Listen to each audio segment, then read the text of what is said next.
Sharing is caring. दोनों भाई नाश्ते की टेबल पर बैठे थे। प्रियंका, मेरा नाश्ता कहाँ है? भाभी, मुझे भी ऑफिस के लिए लेट हो रहा है। इस पर प्रियंका किचन में से दोनों के नाश्ते की प्लेट्स लेकर बाहर आती है। लो भाई, आप दोनों का नाश्ता। किसी को भी 1 मिनट का सब्र नहीं है। ये प्रियंका का ससुराल है, जहाँ कोई औरत ना होने की वजह से शादी वाले दिन से ही घर के साथ दोनों भाइयों की जिम्मेदारियां प्रियंका संभाल लेती है। दोनों भाई शांति से नाश्ता कर रहे होते हैं कि अंकुश अपने भाई की प्लेट से पराठे का एक टुकड़ा उठा लेता है। आपको पता है ना, मैं खाना शेयर नहीं करता, फिर भी मेरी प्लेट में से खाना जरूरी है क्या? अरे हद हो गई है, मुझे नहीं खाना अब। अंकुर गुस्से में नाश्ता छोड़कर टेबल से उठ खड़ा होता है। अरे, ये कैसा बिहेवियर है अंकुर? एक टुकड़ा ही तो है। एक हो या आधा, मुझे भूख लगी है तो ये सिर्फ मेरा ही है। उसे भी किसी के साथ शेयर करने बैठा तो भूखा नहीं रह जाऊंगा। अरे बाबा ठीक है, अब इस पर भी लड़ाई। दूसरा बना देती हूँ, पर प्लीज ऐसे खाना बीच में छोड़कर मत जाओ। इससे अन्न का अपमान होता है। ओ प्लीज भाभी, ऐसी कोई चीज होती ही नहीं है। आपके पास पैसे हैं, खरीदो और खाओ। अगर नहीं खाया जाए तो फेंक दो। अरे दुनिया में सब यही करते हैं। अंकुर बैग उठाकर ऑफिस के लिए चला जाता है, जिसके पीछे उसका बड़ा भाई मायूस सा घर में खड़ा रह जाता है। जिसने बचपन से सोने की चम्मच में खाया हो, उसे दुनिया के बारे में क्या पता होगा। वैसे गलती तो हमारी ही है। अगर कभी बचपन में ही सही गलत का फर्क सिखाया होता तो आज ये हाल नहीं होते। आप फिक्र क्यों करते हैं जी? भगवान है, वो जो भी करता है सबकी भलाई के लिए ही करता है। और जब वो चाहेंगे तो अपनी तरह से अंकुर भैया को भी सब कुछ सिखा देंगे। पत्नी की बात पर विश्वास कर अंकुश भी ऑफिस चला जाता है।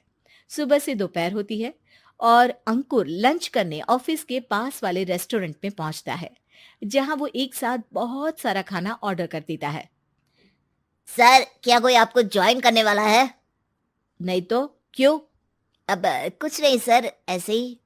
वेटर चला जाता है और कुछ देर में अंकुर का ऑर्डर लेकर वापस आता है, जिस पर अंकुर सब डिशेस में से थोड़ा थोड़ा खाकर बाकी ऐसे ही छोड़कर बिल देकर चला जाता है।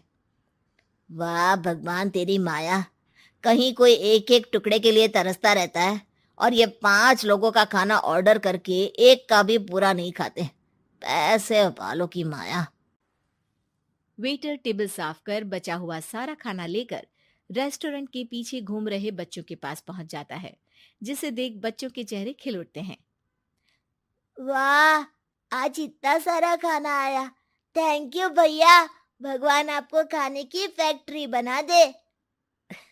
अगर ये फैक्ट्री मेरी होती तो तुम लोगों को कभी किसी का झूठा बचा हुआ खाना नहीं खाना पड़ता। चलो तुम लोग खाओ, पर ध्यान रखो किसी को पता ना चले, नहीं तो मेरी नौकरी चली जाएगी। इसी के साथ दिन बीतता है और रात को दोनों भाई एक साथ घर पहुंचते हैं। कुछ देर में सब डिनर करने बैठते हैं, जहां अंकुश अंकुर को समझाने की कोशिश करता है। अंकुर, अगर हमें लाइफ में सब कुछ मिला है, इसका ये मतलब नहीं कि तुम उसका गलत फायदा उठाओ, बल्कि तुम्हें उसकी मदद से दूसरों को भी मदद करनी चाहिए। भैया, जिनके पास नहीं है उनकी वजह मैं तो नहीं ना। और ऐसे बहुत लोग हैं जिनके पास सब कुछ है। इसलिए अगर मैं एक इंसान कुछ नहीं करूंगा तो कोई फर्क नहीं पड़ने वाला। तुम्हारे भैया बस एक चीज समझाना चाहते हैं कि जिस चीज की हमारे पास कमी नहीं है, उसे बर्बाद करने से अच्छा है कि लोगों के साथ शेयर करें। इससे हम सिर्फ सामान नहीं, खुशियां भी बांटते हैं, और इसमें तुम्हारा ज्यादा कुछ तो जाएगा नहीं। भैया भाभी की बात सुन अंकुर कुछ बोले बिना उठकर चला जाता है। इसी तरह दिन बीतते रहते हैं, जिसमें अंकुश और प्रियंका कोशिश तो बहुत करते हैं, पर अंकुर पर किसी भी चीज का कोई असर नहीं पड़ता। एक दोपहर अंकुर सैंडविच खाते हुए सड़क के किनारे चल रहा होता है। तभी उसकी नजर आइसक्रीम वाले पर पड़ती है और वो सैंडविच सड़क किनारे फेंक आइसक्रीम खरीदने पहुंच जाता है। अब इसे कहते हैं जिंदगी का सुख। जैसे ही अंकुर आइसक्रीम लेकर पीछे मुड़ता है तो एक आदमी को सड़क से वही सैंडविच उठाते हुए देखता है। वो आदमी बहुत कमजोर, गरीब, जैसे बहुत दिनों से खाना ना खाया हो वैसा लग रहा था। अंकुर उसके पास जाकर खड़ा हो जाता है। उसे देखकर आदमी सैंडविच अंकुर की तरफ कर देता है। आपको भी खाना है क्या? क्या हम इसे आधा आधा कर ले? मुझे बहुत भूख लगी है। वो मेरा ही झूठा सैंडविच है। तुम दूसरा खरीद कर क्यों नहीं खा लेते? इसे क्यों खा रहे हो? अरे भैया, अगर खरीदने के पैसे होते तो 4 दिन से भूखा नहीं घूम रहा होता। हैं? क्या?